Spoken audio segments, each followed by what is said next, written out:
Alright, hello everyone. Today I will be bringing you a very useful PvT build order that is working very well on the ladder for me. It's a 2-base Allin that you can adapt to make it 3-base or change it against mech players. It's really simple and secure against early aggression such as marine push or widow mine drops. So let's see it. We're gonna start it really simple. It's a simple gateway explain on the start, so nothing new here on the first steps of the build order. Let's see it.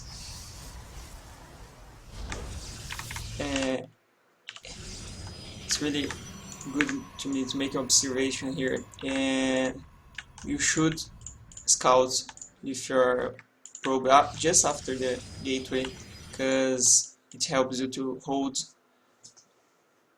pushes like proxy hacks, and you reach the enemy base right before the reactor, if he's making a reactor build, hacks with reactor, so you can deny it. And well, this time we're playing against a expansion first, so no problem here. And we're gonna start making things work. You're gonna put down your nexus at 19. You're gonna be getting your gas with 3 probes, and 20 you're gonna put down your cybernetics core, and you can push back your probe. Now with 21 supply, you put down your second gas, 22, doesn't really matter, and you put down a pylon right behind your mineral line, so you can defend, and later on you can put a cannon on near your probes to hold widow mine drops if you need. So this probe you're gonna put him back on my base, put him back, and here. Just after the core is done, you're gonna start making your mothership core, then your adept, and right after the warp gate insert. Let's do it. Come on. Okay. This is pretty standard. With my probe coming back to base, I will put down my pylon. This pylon will help me to hold keepers if it's not expansion first by the Terra. So mothership core and adept will now try to hunt the Reaper. But this time there is no Reaper, so you put down your robotics facility at 240, and I can go to be aggressive with my adept because there's no Reaper. If I can't kill the Reaper, I just choose to put down my adept near my natural line and my mothership core near a pylon, so I can try to catch the Reaper. If I can't, I just leave the 2 here on the base. I don't be aggressive with the adept. My adept will go to the front of his base just to see if there is some kind of push coming, marines with cyclones or something like this. I don't want to be aggressive on the mineral patch with my adept, so just for scouting purpose. Okay, let's go back. I put down another pylon here because I need to make some structures right behind it that I can put down here. This time I try to not stop producing probes. I need to squeeze everything you're gonna put down in terms of structures. You're gonna squeeze between the probes, trying to not stop making probes, so we can fully saturate this base at 430. So try to not stop. Right now 320, we put down a forge and another gateway. This will help us to defend some kind of drops that may be coming. And right now, when our robot is ready, make observer right away and put down your robotics bay. So that's important thing too. You need to chrono down your observer. When you have money, you try to put down your gas in your expansion, and you need to put your prism down right after the observer pops out. That's very important. When your warp prism goes down on the right time, the robotics bay will be synced with the prism. They will be ready at the same time, so look for that timing. This time I made my warp prism a little bit late, but there's no problem. That will be no problem in my game. Start grabbing your gases on the natural. You need this build order is very gas expensive. Put down a pylon here and try to squeeze a cannon in your main base. Your observer will be far away from home if there is coming a drop with domains. There is no time for you to bring down the observer to your base again. So this photon cannon will help you to defend these kind of drops, we don't mind drops, maybe sometimes liberators. So it's important to have one here, and later on you put down on your natural too. But now everything is okay. When your prism is ready, you're going to start making your movement speed for your prism and a disruptor. Sorry. So this is really important. You're gonna make warp prisms drop with your disruptor, trying to do some kind of early aggression on the Terran, and after that you're gonna be making Colossus. So we are almost, by this time 4:30, we are almost full saturated on your buff bases. You can stop making probes, and you can grab your +1 attack. And right now you're gonna start infloating money, so you can put down your gateways, and you put down your Twilight Council right before the 5-minute mark. So there are a lot of things going on at the same time, but it's really simple when you get the timing down. So this now, we're gonna use our observer to scout your enemy base. This is really important, because we really want to see the kind of build order that your opponent's making. You want to scout a bio army. A bio army is what we're looking for here. We must this build order works much better versus a bio army than versus mech players. So if you saw a tank or a liberator tank, something like that, a lot of widow mines, you should be probably thinking about taking down a third and changing your build order a little bit, because this is not working against tanks. But in this case, we saw expansion first, so there's a lot of chances of the opponents making a bio army, and that's what we saw here. He's making bio. That's okay for us. We saw no Stargate or drop incoming, so I don't need to warp units behind to defend, and everything's going pretty okay for us in this game. So let's keep going. We're behind here. I start putting down my gateways. I need to have 8 to 9 gateways. My Twilight Council right before the 5-minute mark, because we're gonna need blink. We're looking for really strong +2 blink stalker, 3 colossal composition to attack.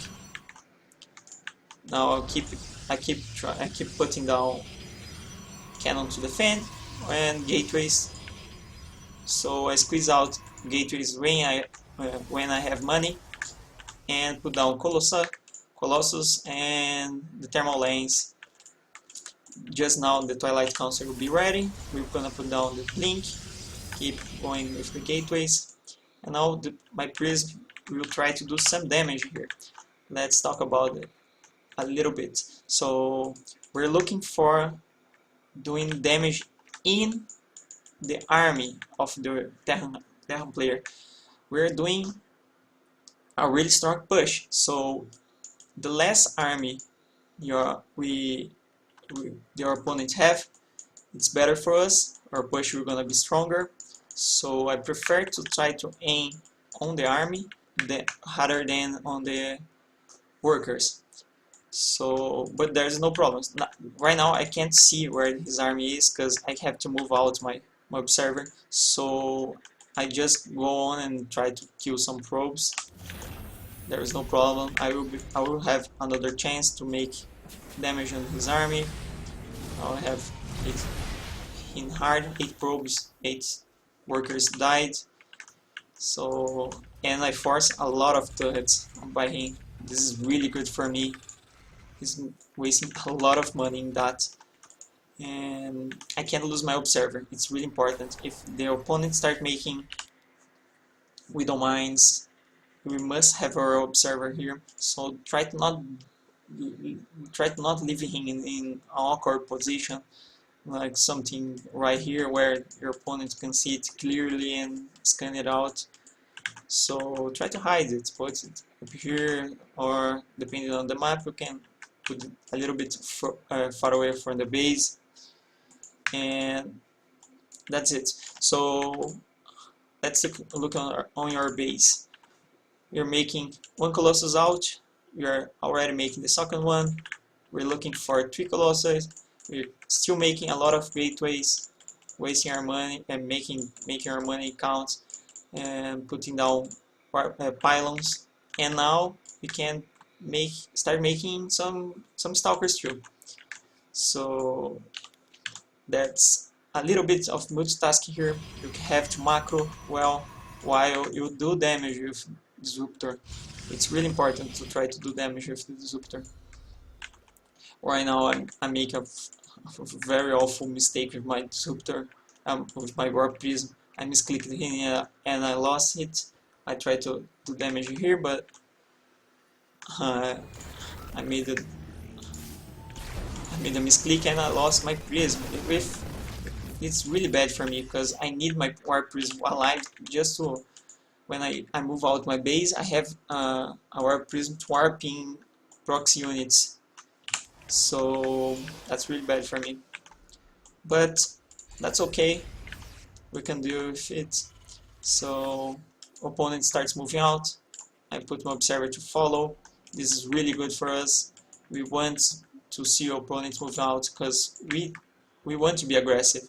So if he attack us, we will be prepared. Our blink is almost ready. We're making the 3rd Colossus. Gateway is almost already making stalkers. So we are very prepared for this attack. I go chase him because my army is really better than his is. So alright, this time when I didn't talk about that. When I finish my +1 attack, I make as soon as possible the +2. So now we should have a Warp Prism here. Start warping more stalkers and attack him for the win. That should be a pretty easy win. Pretty easy win versus this kind of bio army, but that I don't have my Warp Prism because I messed it up. So I take a step back and play a little bit conservative here, but I could just move in and try to win the game here. But there's no problem. I will start making another Warp Prism behind here, and I'll move back a little bit because my opponent doesn't have 3rd base, don't have much to worry about, so I can still make units. and prepare a better push. But right now, build order is almost over. You can just Allin right now, and if you get a good choke, you can battle with liberators, widow mines. 1 or 2 liberators here will be kind of strange for us to attack, but you can pretty much trade very well against liberators because there is no response for the Terran army against the Colossus. Now this I take the engagement, there's a lot of Vikings, but I have +2 Stalkers, they're really strong. In fact, I don't even need micro very well as Stalkers, and I end with a lot of units. I could just go ahead and try to kill him, but I had one Colossus coming, so I'll wait the Colossus to make the final push. I'm not in a hurry because there's no third base for the Terran, so I don't need to hurry my attack. We are even on the bases, and my arm composition is much better than he is, so there's no need to rush. I just make more units and try to make a good engagement. Here he moves out, it's really bad for him. I got a really good engagement for me. They have no units to fight me, no Vikings to kill my Colossi, so it's almost game over for me. He can't do nothing about it. Well, that's pretty much it. That's the build order. Hope you guys enjoyed. So, little few things we need to talk before we end this video. And if you saw tanks, you must stop making Colossi and make Immortals. There's no way you can make this composition work versus tanks. It's really hard to kill a turtle Terran with tanks. So you want to change your composition from Colossi Stalker to Immortal Zealot Charge or something like that. I prefer to take a third base right away when I see a mech composition, because it's gonna take a while to move out. And that is it. I hope you guys enjoyed this guide. I'm having a really nice win rate with this build order on the ladder. The Terrans get a lot of fast thirds. This is really strong against it, and fast this kind of bioarmor is really weak, and you can do a lot of damage with disruptors if you start making a good micro with War Prism. So with 2 good shots with War Prism in the middle of the Terran army, you can almost win the game with your first two Colossi push and +1. You can even make the Allin a little bit faster. So that's it. I hope you guys enjoyed again, and see you guys.